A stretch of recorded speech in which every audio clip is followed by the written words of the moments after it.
Hello, Glory Books fans. I hope you are well. My name is Kevin Lehman, and I'm the PR guy around here. And today we have a very special interview with Dr. Harris, where he is going to talk about what he has learned since writing The Cup and the Glory.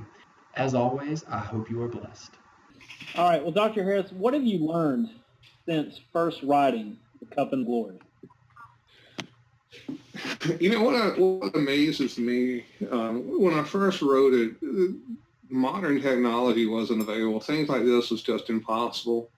I had so few people to talk with when I was writing it, just one or two friends, and not even family members. We have a lot of people who claim to be saved in our family, both sides, and we hope they are. But the cup and the glory wasn't exactly material for them, and there were just so few people that I got to interact with, and I think that must have been part of God's overall design, because it wasn't until I got to the agreement chapter that it really branches out, where I thought, you know what, I wonder if there's other people going through the same thing or worse than I have. And I think what has surprised me is just, well, when it was first done and the internet was coming out, emails were coming out, we used to mark the state as they would check off as we'd hear from people. This again, before it's published, these are just people that were contacting me by email, and we would send it out. Or they would give a report and say, we got your, it was the old trashy Microsoft Word edition copy of attachments that I would send to people. Golly, it would be so many errors in there now. But then we ended up eventually with 50 states, and then started hearing from different countries. But one of my favorite ones I heard from, again, this was before it was published. In fact, publishers were turning it down. It sat on my shelf. Each Glory book sat on my shelf for 10 years before it was published. And publishers were turning it down. I'd hear from different people.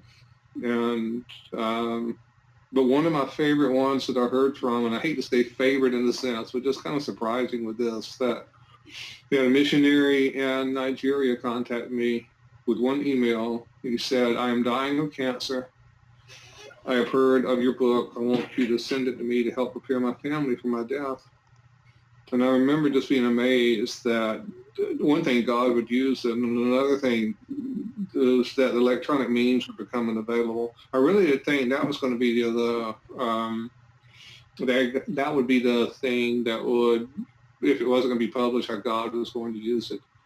And I think what I have been in utter amazement just to watch different ways that God uses it in so many different scenarios, from medical doctors to janitors to athletes to just despondent people who are crushed. And I just think it is part of the comfort that we have received from God to pass on to others. And part of the surprise with this too is just the last publisher that turned it down called me, excuse me, called me and blocked me and made fun of the book and said, you'll be lucky if you ever find 500 people to read it.